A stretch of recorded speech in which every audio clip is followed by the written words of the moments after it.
Kali ini kita bersama dengan Kak Wahyu, seorang pendongeng terapeutik. Nah, halo Kak Wahyu. Halo Mas Dimas, halo Boleh semuanya. perkenalkan diri Kak Wahyu? Jadi saya Kak Wahyu, saya seorang pencerita terapeutik, juga melakukan praktisi sebagai terapis perilaku dan terapis bermain atau play terapi. Nah, saya sudah lama bergelut di dunia bercerita sejak tahun 2000 dan saya bertemu dengan NGO-NGO dari luar negeri dan disitulah seperti di Aceh pasca tsunami saya membantu anak-anak korban tsunami di situ di bidang psikologi, tentu di program psikososialnya saya bergabung di Children Center di Banda Aceh saat itu di bawah naungan KPPPA. Nah, di situ saya mendapatkan banyak wawasan tentang bagaimana sih melakukan pendampingan traumatik kepada anak-anak korban tsunami gitu. Nah, singkat cerita 2014 saya balik ke Surabaya, saya merit, saya ambil S2 di sana dan 2014 saya balik hijrah ke Jakarta after merit. Saya bersama istri saya tinggal di Tebet di situ. Tapi posisi saya masih terikat kontrak dengan lembaga sosial di Surabaya, yaitu mendampingi anak-anak yang terlibat hukum di rumah tahanan kelas 1 Medaeng. Di situ saya mendampingi anak-anak untuk memberikan motivasi supaya semangat dan tidak melakukan kejahatan lagi. Tapi saya bukan apa-apa, saya hanya sebagai manusia biasa untuk membantu anak-anak supaya menjadi anak yang baik, gitu aja. Nah, bolak-balik Surabaya, Jakarta, dan di Jakarta saya juga membantu anak-anak, terutama pada anak-anak yang low motivasi lewat cerita, seperti itu. Oh iya, Mas Wahyu. Nah, berbicara tentang storytelling terapeutik, tentang mendongeng terapeutik yang spesifik dengan Kak Wahyu, sebenarnya mendongeng terapeutik kepada anak-anak kecil itu how does it work? Gimana sih kinerjanya? Gimana dia bekerja sebagai sebuah terapi? Ya, yang jelas pertama harus observasi dulu. Caranya yaitu lewat wawancara dengan orang tuanya yang bisa diajak wawancara, kita bisa melalui wawancara bersama anaknya juga hanya saja, dan beberapa profil yang diperoleh biasanya dari psikolog yang merefer seperti itu. Jadi diobservasi dulu. Baru setelah observasi mendapatkan datanya, barulah masuk pada tahap pembuatan cerita terapeutik dari data-data itu. Termasuk hobinya apa, warna kesukaannya apa, kemudian problemnya apa, kasusnya apa. Nah, itu baru kita bisa memasukkan pada proses pembuatan cerita terapeutik. Nah, pembuatan cerita terapeutik ini harus dibuat oleh saya pribadi, tidak boleh ambil dari cerita di toko-toko buku, di rak-rak buku, dimanapun tidak, tapi dibuat sendiri berdasarkan kasus anaknya, seperti itu. Jadi dipersonalisasi ya, sesuai dengan kebutuhan. Karena ini sifatnya terapeutik. Ya, personal biasanya lebih bisa banyak digeneralisasi. Betul. Ya. Alur-alur ceritanya itu seperti apa sih? Sebenarnya kalau jadi kita setelah dapat pembuatan cerita baru selesai berceritanya, baru kita buatkan buku ceritanya, bisa macam-macam, bisa gambar, dapur abuk. Nah, contoh saya ambil satu kasus anak yang low motivation akibat bully dari teman-temannya di sekolah. Nah, ini contohnya Kantung Emas. Nah, Kantung Emas ini menceritakan tentang anak-anak yang korban bully atau low motivation. Nah, di situ di dalam buku cerita ini harus paham betul apa-apa saja metafor-metafor yang mewakili dari diri anak. Ini adalah mewakili diri anak, yaitu seekor ulat bernama Ulil. Nah, warna-warna hijau ini pun juga mempengaruhi psikologi anak. Jadi anak tambah tertarik melihat cerita ini. Jadi dia korban bully, kemudian di halaman berikutnya itu ada yang ngebully diwakili oleh serangga-serangga, yaitu di sini Ibu dan Kibi. Ulil dibully gitu.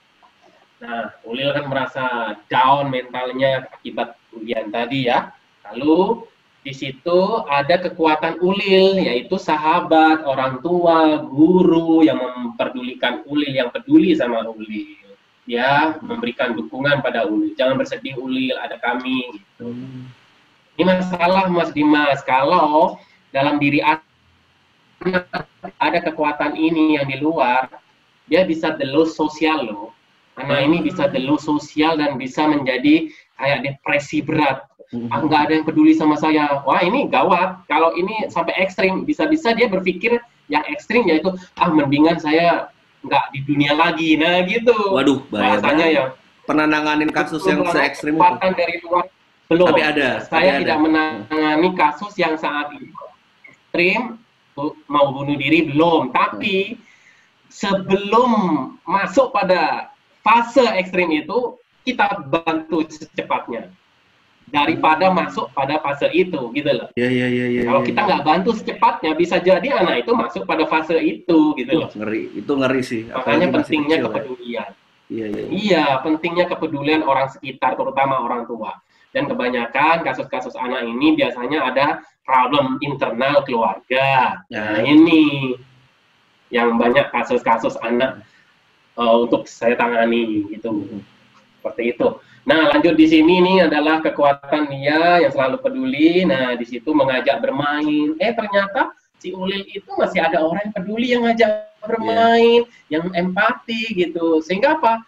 Dampak dari proses ini, ketika saya menyampaikan cerita di halaman ini, anaknya mulai growing, sudah menemukan self-regulation-nya lagi, daya lentingnya kembali, dan akhirnya apa? Di halaman berikutnya kekuatan dia muncul seperti ini. Nah, menjadi kupu-kupu yang indah, menawan. Iya, walaupun biasa. dia korban bully, dia tidak disukai teman, tapi dia punya power, dia punya kekuatan yang luar biasa. Akhirnya apa? Ending ceritanya adalah dia diterima di lingkungan sosialnya. Kibo dan Kibi tidak membuli lagi. Karena Ulil menjadi Ulil yang luar biasa dan hebat. Seperti itu, ini satu contoh cerita. Ini semua Mas yang bikin nih? Dari tools-tools yang tadi Mas tayangkan, dari storytelling, itu Mas semua yang bikin? Iya, saya bikin sendiri sesuai dengan kasus anak yang saya temui. Ini satu kali untuk anak korban traumatik akibat bencana alam atau kebakaran. Jadi ceritanya tentang rumah madu yang terbakar. Jadi lebah-lebah semua. Metafornya di sini adalah mereka, anak ini adalah anak yang periang, anak yang sangat friendly, tapi ketika ada kebakaran, ada bencana, dia langsung ngedown, langsung bersedih yang dalam. Nah, dari cerita ini kita bangkitkan lagi motivasinya, semangatnya, sehingga apa? Dia tidak bersedih lagi ketika melihat rumah madunya terbakar, tapi dia mencari keluarganya untuk semangat terus, berkeliling. Ini mengajarkan tentang usaha, don't give up, gitulah istilahnya. Di ending ceritanya hanya dia bertemu lagi dengan keluarganya dan bahagia. Mas, ini approach-nya menarik banget loh Mas, karena memang situasi-situasi yang terjadi sama anak-anak kecil itu kan biasanya nggak jauh dari, misalnya dia melihat orang tuanya yang sering bertengkar, dia dibully di sekolah. Sedangkan dia tuh masih kecil, mungkin belum bisa berpikir, gue bisa cari bantuan kemana. Dia kebanyakan dari anak-anak ini kan masih pasif. Tapi dengan approach yang menarik seperti ini, itu tuh mereka jadi tertarik ya. Soalnya kan kebanyakan diajak bicara, belum tentu anaknya mau bicara. Digali bisa aja anaknya terganggu. Tapi dengan cara ini tuh memang sesuai dengan interest anak kecil gitu ya. Betul sekali. Anak sangat senang dengan hal-hal yang membuat dia tertarik, yaitu hal yang unik dan sangat lucu, humoris. Gitu. Kalau kita rigid ke depan anak-anak akan jauh. Gitu. Makanya harus humoris, fleksibel sama anak-anak. Contoh lain, cerita yang lain, biasanya saya buat berupa gambar, kayak gini biasanya. Nah ini kalau ini kasusnya anak yang ditinggal keluarga, ditinggal keluarga sendirian, ternyata dia punya teman, yaitu si ulat, gitu. Di ending ceritanya adalah dia senang sekali, di ending ceritanya adalah dia senang sekali bahwasanya temannya itu adalah hal yang unik, yaitu pertama dia, ini apa ya, gitu. Jadi dia melihat kepompong tadi dan akhirnya menjadi seekor Kupu-kupu. hampir sama temanya kupu-kupu, cuman case-nya beda. Iya, iya, iya. Case-nya beda. Mhm. Ini beda lagi yang ini masalah naga. Mhm. Ini anak yang kasusnya pemarah, Mhm. marah-marah, bentar lagi marah, bentar lagi marah. Nah ini kita kasih cerita ini supaya tidak marah lagi, gitu. Nah kalau yang ini anak yang tidak mensyukuri dirinya. Gimana tuh? Dia udah dikasih sama Tuhan, dikasih keahlian, umpama robotik, dia pinter, matematika pinter, tapi dia nggak sadar, masih sambat mulu, bahasa Jawanya itu ngeluh mulu. Nah, kita kasih cerita ini. Ternyata walaupun biji mangga, dia bisa menjadi pohon yang berbuah dan bermanfaat buat orang-orang di sekitarnya. Jadi cerita ini mengajarkan anak-anak tidak gampang mengeluh, itu aja. Tidak gampang sambat. Nah, kalau cerita ini anak yang ada dalam lingkungan keluarga karena kecemburuan akibat ada adik barunya, jadi cemburu. Gitu. Ini kasusnya beda-beda. Iya. Dan tidak ada di toko buku yang dijual, nggak ada. Karena ya itu ya, kegunaannya untuk terapeutik anak ya. Anak-anak. Saya dewasa biasanya pakai atrapi, menggambar, dia oret-oretan, baru masukkan ceritanya. Kalau yang aku lihat dari tadi cerita-cerita Mas, gitu, deskripsi dari story-nya, outline yang Mas bikin gitu. Jadi sebenarnya cerita-cerita yang Mas buat ini tuh mengandung filosofi untuk anak kecil ya, untuk anak-anak. Filosofi yang sebenarnya ringan tapi masuk ke mereka. Filosofi tentang kehidupan, ada nilai-nilai di situ. Itu bagus banget sih approach-nya. Itu bagus banget sih approach-nya. Ada orang tua yang bilang, "Kak, saya mau dong dibuatin cerita."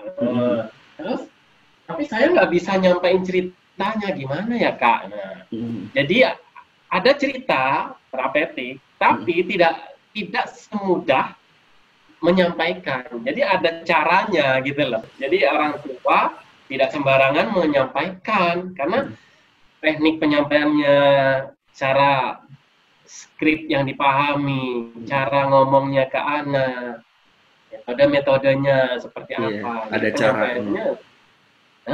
Dan caranya tidak. pasti beda-beda ya setiap anak ya, Mas. Beda-beda. Apalagi anak yang hyperaktif. Nah, kalau anak yang hyperaktif, saya kasih cerita yaitu tentang tornado. Nih, ceritanya seperti ini. Nih, ini khusus anak yang kasusnya hiperaktif. Hyperaktif. Ini tornado. Nah, jadi ini biasanya saya berikan kepada anak yang hyperaktif tentang bagaimana dia menahan amarah, yang sana bergerak. Kalau tornado kan muter-muter tuh, nggak diem itu, malah memberi berantakan efeknya ke lingkungan. Ini marah-marah semua. Jadi dari sini kita beri materi cerita bagaimana dia bisa cooling down, tenang, relax, baru dia menjadi angin sepoi-sepoi, bukan tornado lagi. Seperti itu. Iya. Contoh, tornado.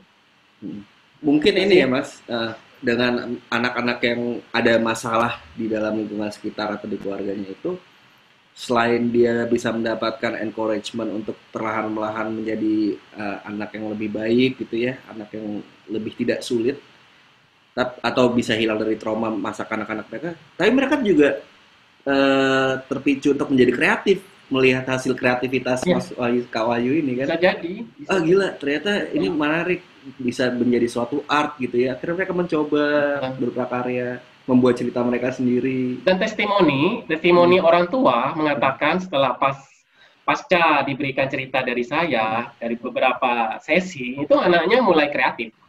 Orang tua mengatakan itu. Iya. Ada keinginan untuk berbuat sesuatu lah gitu. Iya. Seperti itu. Oke. Mas, mau tanya, Mas kalau boleh tahu, itu kenapa Mas ini awalnya memilih mendongeng sebagai terapi? Kan ada menulis, ada coaching sebagai terapi, tapi Mas memilih melalui sebuah media dongeng, cerita. Kenapa tuh Mas? Ya, berawal dari anak-anak yang saya temui pasca bencana alam. Jadi saya dalam hati nurani saya mengatakan, kalau saya hanya sekedar dongeng, selesai, tidak ada efek. Nah, saya berpikir, dan mungkin saya berkata dalam hati, dan saya tidak tahu berkata dalam hati ternyata adalah suatu doa ya. Saya berkata, ya Allah, semoga saya punya cerita yang mampu memberikan dampak untuk menerapi itu. Tuhan tuh tidak tidur ya. Jadi dia mengarahkan skenario hidup saya ke arah ini, kamu ke arah sana, ayo ke arah saya. Ketemulah sama kawan-kawan di dunia terapi, bermain, ketemulah sama orang-orang pendongeng. Disitulah saya diarahkan hidup saya. Ya udah jadilah seperti ini sebagai cerita terapeutik atau pendongeng terapi tadi. Padahal saya nggak terpikir loh dulu. Nah itu tuh. Sebenarnya Mas tuh awalnya pengennya kepikiran tuh melihat Kak Wahyu sendiri itu sebagai siapa sih sebelum akhirnya menjadi seorang pendongeng. Pengennya itu awalnya tuh jadi apa gitu? Awalnya ya udah jadi guru. Saya sebagai guru. S1 saya guru matematika. Angka-angka. Yeah. Saya ngajar dulu di sekolahan. Banding setirnya jauh ya dari angka-angka. Saya masih tetap ngajar, tapi les privat lah. Kak Wahyu, ini kan ada fenomena kemarin pembunuhan yang dilakukan oleh anak kecil. Ternyata setelah digali, setelah ditarik tuh penyebabnya dia itu kebiasaan nonton film horor seperti Chucky, dan bahkan ditemukan dia melakukan storyboard juga, bikin gambar juga tuh, dan ada ceritanya tapi horor. Akhirnya merealisasikan sesuatu yang horor buat teman-temannya gitu dan lingkungan sekitar. Gimana tuh Mas, bisa dijelaskan ya? Iya, yang jelas setelah saya mendapatkan pemberitaan dari media massa ya dan media elektronik bahwasannya si anak remaja ini suka nonton horor, Slender dan Chucky tadi. Nah itu keseringan nonton film horor secara tidak langsung itu akan terekam otomatis di alam bawah sadar. Kalau itu terus-terusan terekam, mengendap, maka akan membentuk suatu shadow dalam diri seseorang. Apalagi anak remaja, ini cepat sekali. Kalau shadow itu membesar, artinya sudah lama di dalam diri seseorang dan tidak bisa dikompromi, maka shadow itu yang akan mengendalikan diri orang itu. Makanya anak ini shadow dampak dari Slender atau film horor tadi kuat sekali, sehingga dia merasa dirinya itu kayak di film horor itu. Iya. Ngelakuin sesuatu gitu loh. Mendapatkan sebuah peluang, yaitu anak balita. Udah dia lakukan. Sebenarnya yang menyetir, mengendalikan ya shadow-nya tadi kuat sekali, jadi monster, jadi tidak bisa kompromi. Padahal shadow itu bisa dikompromi loh. Kalau powernya anak yang baik itu ada. Power itu didapat dari mana? Sebelumnya yang saya katakan tadi, dari orang tua yang menyayangi, keluarga yang lain, paman, bibi, sepupu, semua lingkungan, ada guru semua. Nah, kalau itu ada, maka akan kuat itu anak menjadi anak yang positif. Kayak tadi itu loh yang apa namanya, yang si Ulil ya kan? Nah, di sini ada yang namanya si Lebah. Nah, Lebah ini adalah metafor dari kasusnya Ulil, yaitu orang yang peduli, ada orang tua, ada guru, ada lingkungan yang ada seperti sepupu, ponakan segala macam lah. Seperti itu, orang dewasa yang peduli. Sehingga apa? Si Ulil merasa bahwasannya dia dipeduliin. Gitu lah. Ada sesuatu yang mau disampaikan nggak untuk para orang tua di rumah, buat anak-anaknya, untuk memulai mungkin mereka bisa membimbing anak-anaknya kalau lagi ada sesuatu yang kesulitan gitu ya, suatu masalah melalui bercerita, mendongeng gitu. Ya, baik. Yang pertama, teruslah bercerita kepada anak-anak, tentu cerita yang positif. Jangan cerita-cerita yang berbaur seperti horor. Karena sudah ada beberapa kasus yang kemarin kejadian di Sawah Besar, seorang remaja membunuh anak balita. Ternyata apa? Dia sukanya nonton cerita-cerita horor, Slender lah, Iya, iya. decaki lah yang seperti itulah. Nah, itu dampak ke alam bawah sadarnya sangat kuat. Kalau itu muncul shadow, itu akan mengendalikan diri dan itu luar biasa. Kayak monster dan bahaya gitu. Iya, iya, iya, iya. Makanya cerita positif itu penting. Jadi yang pertama adalah kasih cerita anak-anak yang positif, yang baik.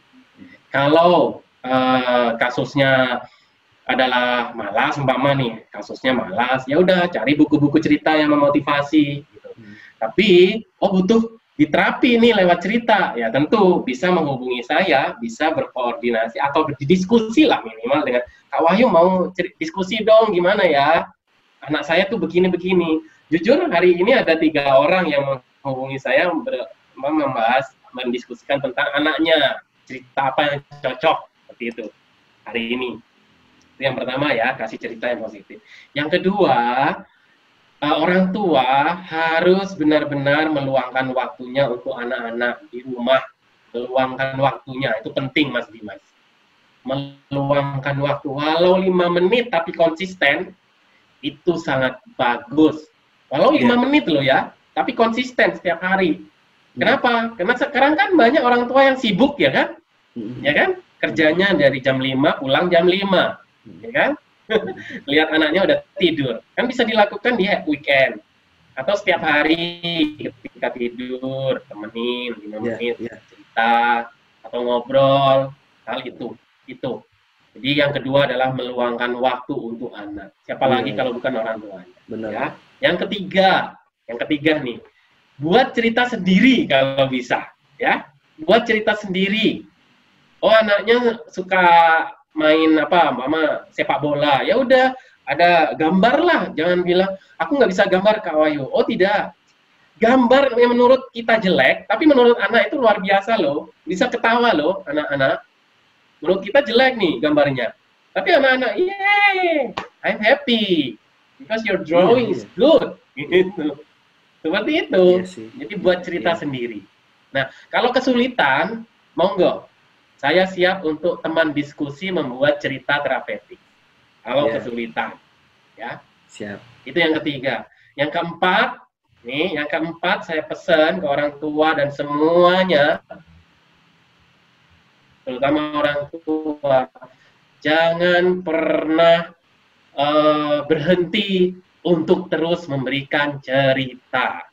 Teruslah bercerita kepada anak-anak, karena Tuhan memberikan limpahan cerita di lingkungan kita banyak sekali kalau kita tahu. Itu aja sih pesan dari saya. Menarik banget para orang tua. Gitu. Ini bagus banget. Thank you.